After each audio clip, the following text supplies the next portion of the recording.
Ruangan itu mendadak terasa sempit. Udaranya hangat, entah karena sinar matahari pagi yang menembus tirai atau karena pernyataan Arslan barusan yang masih menggema di kepala Nayaka. Gadis itu kesulitan menelan ludah. Matanya bergerak ragu, bibirnya terbuka tapi tak langsung bisa bicara. "Mas serius?" tanyanya pelan, suaranya agak bergetar. Arslan mengangguk, tak ada senyum, tak ada juga tatapan lembut. Tapi dari sorot matanya, Nayaka tahu pria itu sedang jujur sepenuh-penuhnya. Nayaka memutar tubuh, menunduk, tangannya refleks mengelus lengan sendiri. Degup jantungnya seperti melompat-lompat tak karuan dan berdebar serasa genderang mau perang. Aku jadi bingung harus senang atau deg-degan, ucapnya sambil memaksakan tawa kecil. Arslan masih berdiri tenang, tangannya bersedekap. Tapi dagunya sedikit menunduk, menyimpan sesuatu yang tak biasa. Gusar canggung atau gugup juga. Nayaka melangkah mendekat, tapi kali ini langkahnya tak segesit tadi. Ada jeda, ada tarik ulur dalam dirinya. Lalu ia berhenti 2 langkah di depan pria itu. "Jadi kamu yakin karena aku?" tanyanya lagi dengan suara lirih karena masih ragu. Arslan menghela napas. "Aku tidak punya penjelasan lain. Selama ini tubuhku mati rasa sampai kamu datang," jawabnya. Nayaka mengernyit pelan. Ada rasa senang tapi juga takut memikirkan masalah ranjang. "Kalau aku adalah faktor penyebab yang memicu reaksi itu, berarti aku juga bisa bikin Mas Arslan kehilangan kendali dong," katanya setengah bergumam. Arslan menatapnya dalam. "Itu yang sedang aku hindari," sahutnya serius. Nayaka refleks menunduk kemudian tersenyum malu, pipinya mulai merona memerah mendengarnya. "Mas, aku juga bukan anak kecil. Tapi kalau kamu merasa belum siap, ya aku ngerti kok," ujarnya lembut. Arslan mendekat, menatap lurus ke matanya. "Aku bukan belum siap. Aku sedang belajar untuk tidak menjadikanmu pelampiasan ego yang selama ini tertahan," katanya. "Dan kalau kamu memang jadi satu-satunya alasan tubuhku bangkit, aku nggak mau rusak momen itu cuma karena dorongan sesaat," lanjutnya. Nayaka terpaku mendengar penjelasan calon suaminya sekaligus pria yang dicintainya itu. Tangannya menggenggam ujung jas putih Arslan dengan perlahan. "Mas tahu nggak?" katanya lirih. "Apa?" tanya Arslan singkat. "Kalimat barusan lebih bikin aku gemetaran daripada saat kamu pegang tanganku di ruang operasi," imbuhnya dengan mata berkaca. Arslan menunduk hingga hidungnya nyaris menyentuh dahinya. Tapi ia tak bergerak lebih jauh. Hanya menatap dalam, tenang, seolah sedang menahan sesuatu. "Kalau kamu gemetaran, biar aku yang tenang. Satu dari kita harus tetap waras," ujarnya.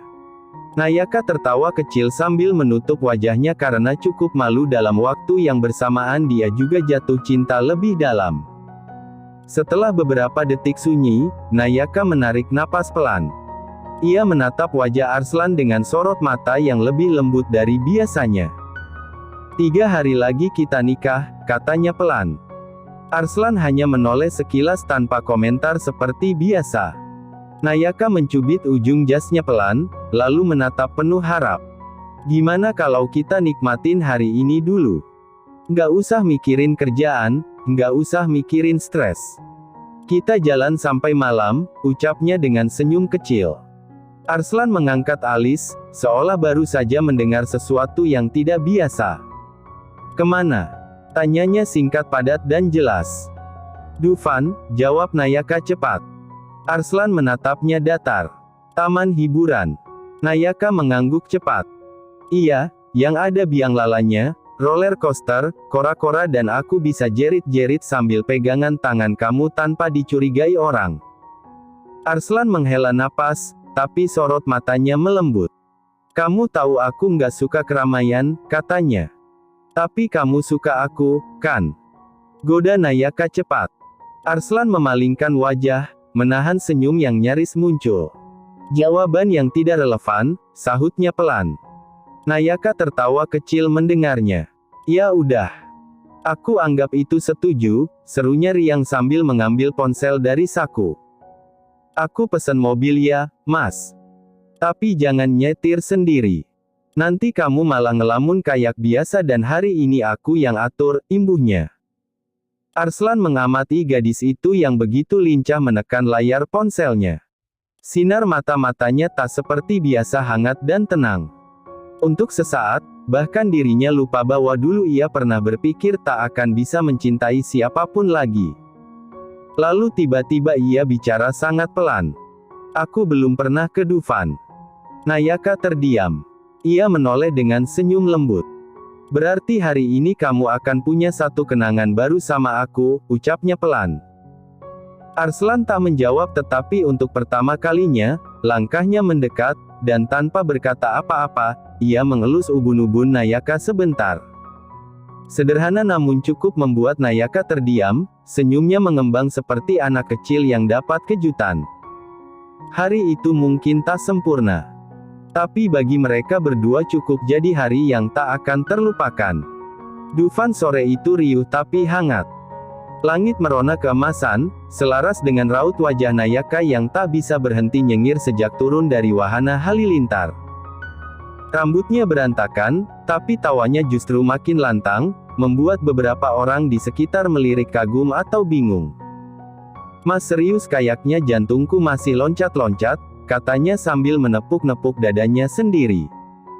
Arslan menoleh sekilas, tak tertarik untuk ikut heboh.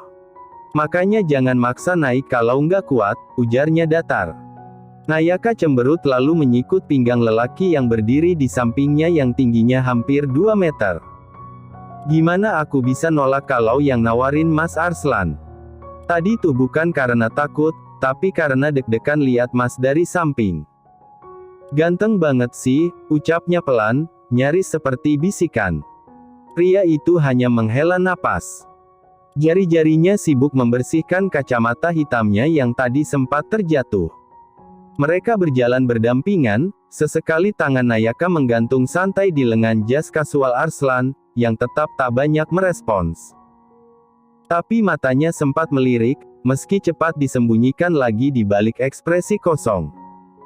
Beberapa saat kemudian, mereka duduk di salah satu food court terbuka. Aroma ayam goreng dan bumbu saus menyelimuti udara. Mas mau yang pedas atau manis? Tanya Nayaka sambil berdiri di depan konter makanan. Yang pedas, jawab Arslan datar sedatar triplek. Nayaka mengangguk cepat, lalu menoleh dengan senyum jahil. Jangan nyesel ya kalau tiba-tiba kepedesan terus nyari aku buat disuapin, serunya. Arslan menoleh perlahan, lalu menatap lurus wajah Nayaka. Kalau kamu masih godain aku terus, Nay. Aku bisa lupa kalau kita lagi di tempat umum, katanya tanpa suara tinggi tapi tajam dan dalam membuat Nayaka bergidik ngeri sedap. Wajah Nayaka langsung berubah. Pipi yang tadi sempat merah karena terik, kini justru memanas karena kalimat pria itu. Noted. Mas, gumamnya sambil melipir ambil makanan. Mereka makan di bangku kayu panjang, bersebelahan. Nayaka lahap, tak peduli kalau wajahnya belepotan saus. Justru Arslan yang akhirnya menyodorkan tisu. Berantakan banget, ujarnya pelan. Jangan cuma kasih tisu, sekalian aja lapin, sahut Nayaka menggoda. Arslan terdiam.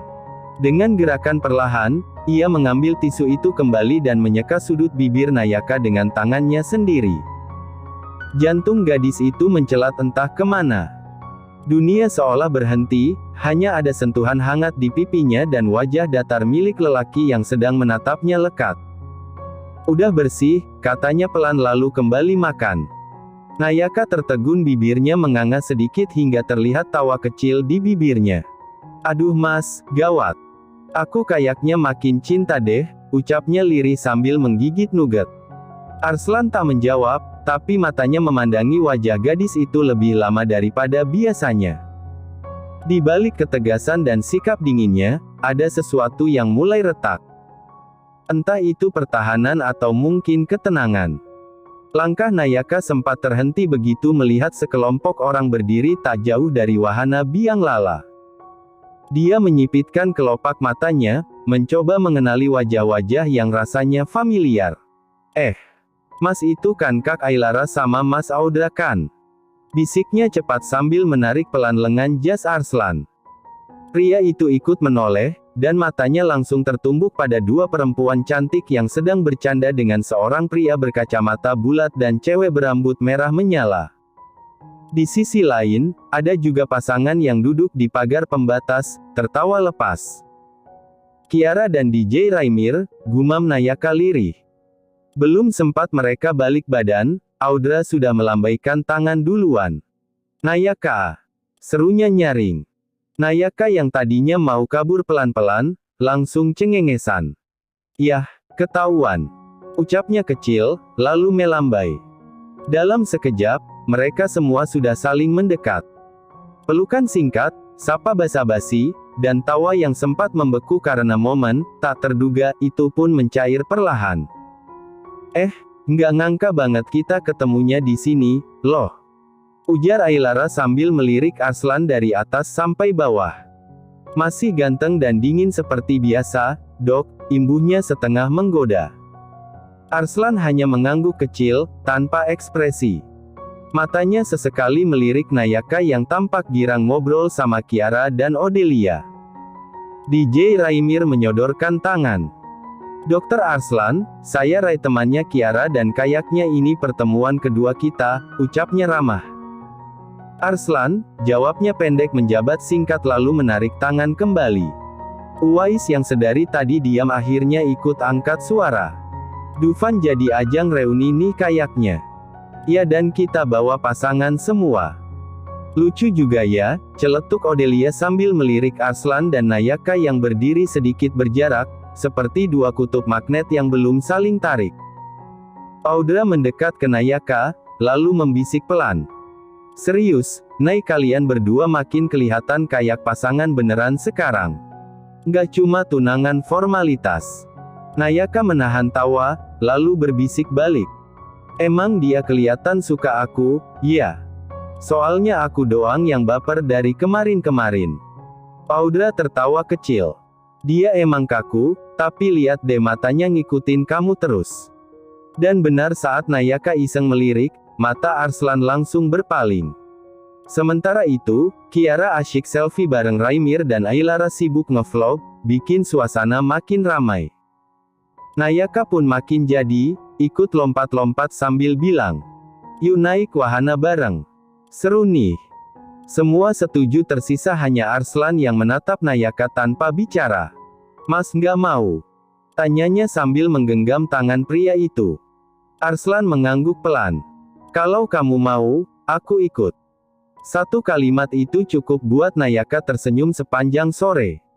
Gerbang rumah hantu menjulang dengan cahaya remang dan suara jeritan palsu yang keluar dari speaker tersembunyi. Di depannya, 7 orang berdiri saling melirik. Wajah Kiara tampak santai, tangan menggandeng Raimir yang justru kelihatan gugup. Ailara dan Audra sibuk selfie sambil pura-pura takut. Sementara Nayaka sudah loncat-loncat duluan. "Masuk yuk. Ayo tanding, siapa pasangan yang paling kompak keluar dari sini tanpa teriak," seru Nayaka penuh semangat. "Berani taruhan, Nay?" tantang Kiara dengan alis terangkat. "Yakin banget lo nggak bakal nangis?" goda Raimir. Nayaka melirik Arslan. "Kalau Mas Arslan sih, pasti menang. Dia kan nggak punya perasaan," celetuknya sembari nyengir. Arslan menatap datar. "Aku cuma nggak lebay." Mereka pun masuk satu per satu.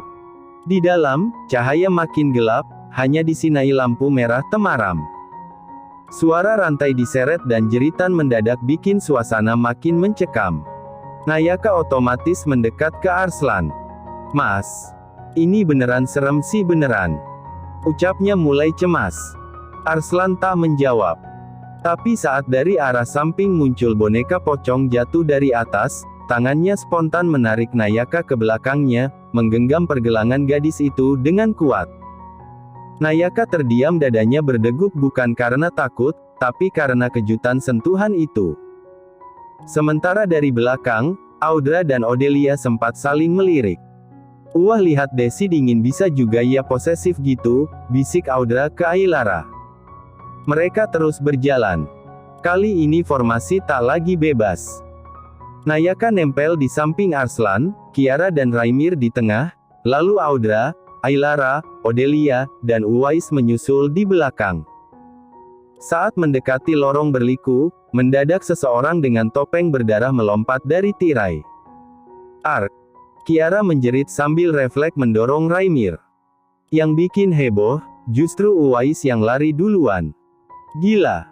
Itu real banget! Teriaknya panik. Raimir langsung ketawa ngakak. Cowok lo kabur duluan, Del. Enak aja. Protes Uwais dari jauh. Gue lari buat mastiin aman. Sementara itu, Nayaka malah diam membeku. Kakinya nyaris goyah, tapi sebelum sempat jatuh, Arslan sudah memeluk bahunya dan membisik.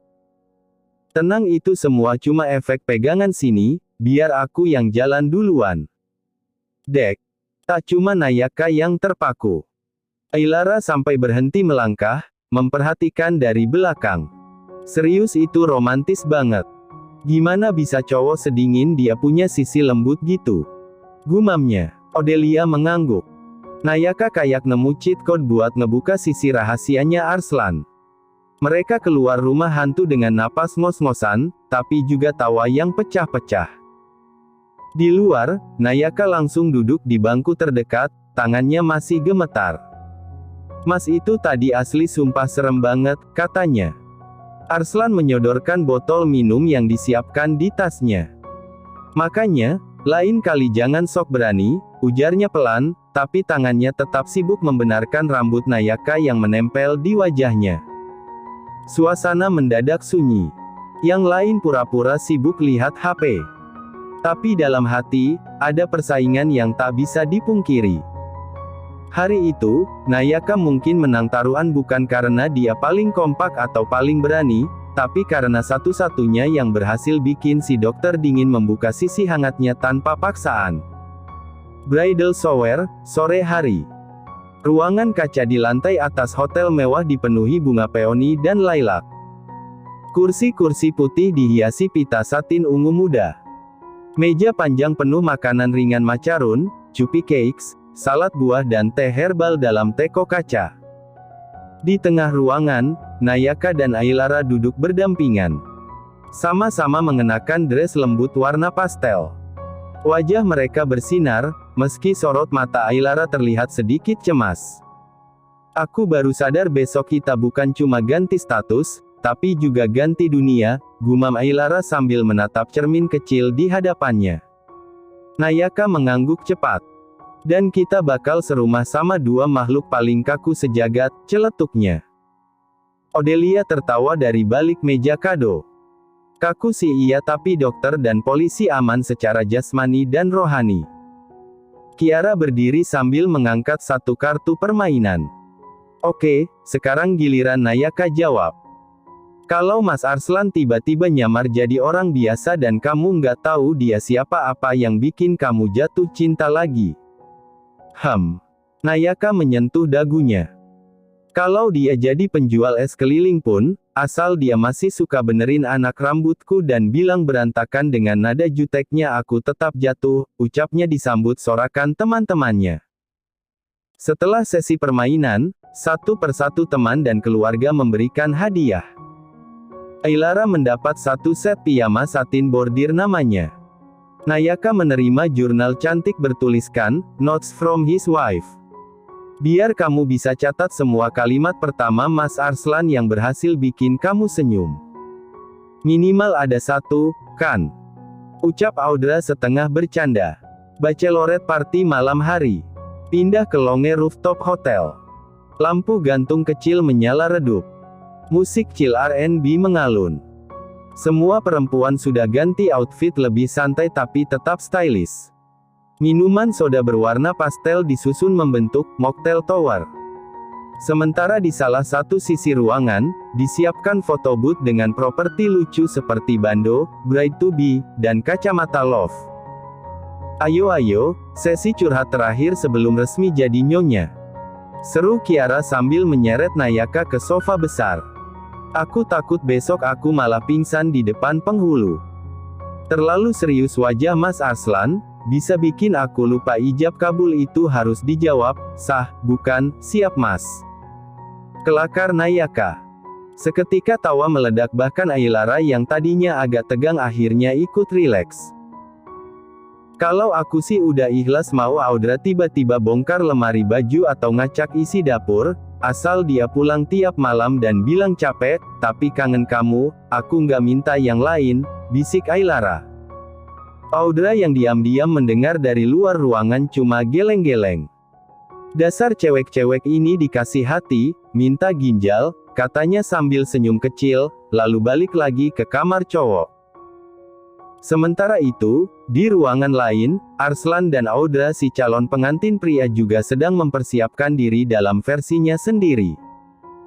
Lebih sepi, lebih dingin, tapi dalam hati mereka deg-degan sama seperti para perempuan itu. Besok akad. Tapi malam ini, mereka rayakan perpisahan kecil dengan masa lajang. Bukan dengan kebebasan, tapi dengan harapan bahwa cinta mereka akan tetap hidup, bahkan saat status dan peran berganti. Malam menjelang tiba-tiba turun hujan gerimis menyapu jendela kamar yang remang. Di dalam, aroma lavender dari diffuser menyebar lembut, menenangkan hati siapapun yang berada di dalamnya. Nayaka dan Ailara duduk berdampingan di atas ranjang, masih memakai kimono tidur serupa warna salem muda. Wajah mereka sudah dibersihkan dari makeup, tapi justru itulah yang membuat keduanya tampak paling murni seperti anak-anak kecil yang dulu sering tidur berdempetan. Pintu kamar terbuka pelan. Bu Dina melangkah masuk tanpa suara. Di tangannya ada sapu tangan lama yang sudah basah di sudutnya. Aku cuma mau lihat kalian sebentar, ucapnya lirih. Ailara langsung bangkit, memeluk ibunya. Mah jangan nangis dong. Nayaka ikut berdiri, lalu menggenggam tangan ibunya yang gemetar. Susah, nak. Mama pikir, mama bakal kuat. Tapi ternyata nggak semudah itu ngelepasin dua anak perempuan mama di hari yang sama, ujar Bu Dina sambil menyeka pipinya yang basah karena cairan bening. Tapi kan kita nggak kemana-mana, mah. Kita masih bisa pulang, masih bisa peluk mama kapan aja, ucap Nayaka pelan.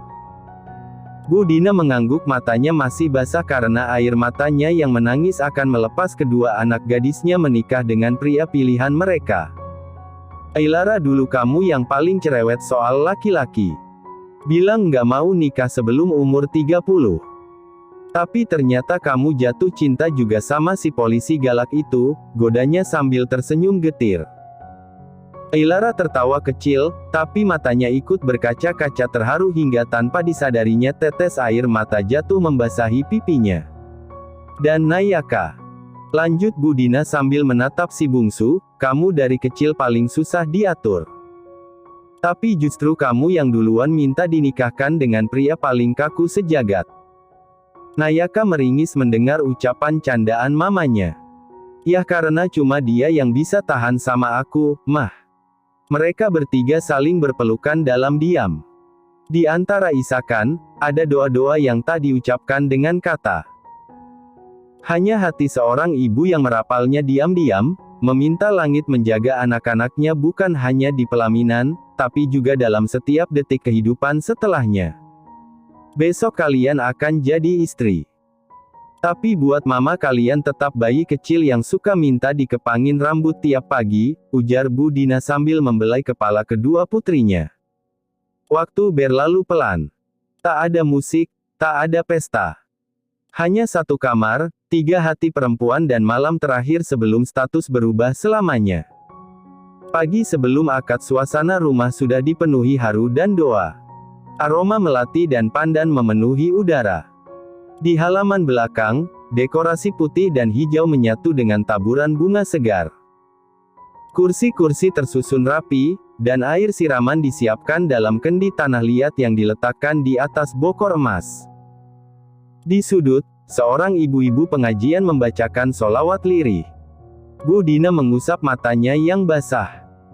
Di depannya, Nayaka duduk bersimpuh dengan balutan kain batik, rambut disanggul rapi dan dihiasi bunga melati menjuntai ke bahu. Sementara di sisi lain, Ailara juga duduk bersimpuh, wajahnya tertunduk hikmat, menahan gejolak hati yang campur aduk.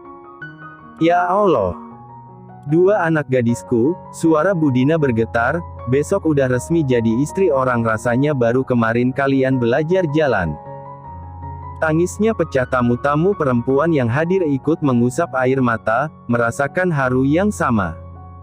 Pak Ustaz mulai memimpin doa sebelum siraman. Semoga rumah tanggamu nanti dipenuhi keberkahan. Dijauhkan dari fitnah, didekatkan dengan rahmat. Amin, jawab hadirin bersamaan. Siraman dimulai. Budina memercikkan air ke kepala Nayaka, tangannya gemetar, tapi wajahnya penuh cinta. Semoga bersih lahir batinmu, nak. Jadi istri yang sabar, jadi peneduh untuk nak Arslan, ucapnya pelan. Nayaka menahan tangis, tapi pipinya sudah basah.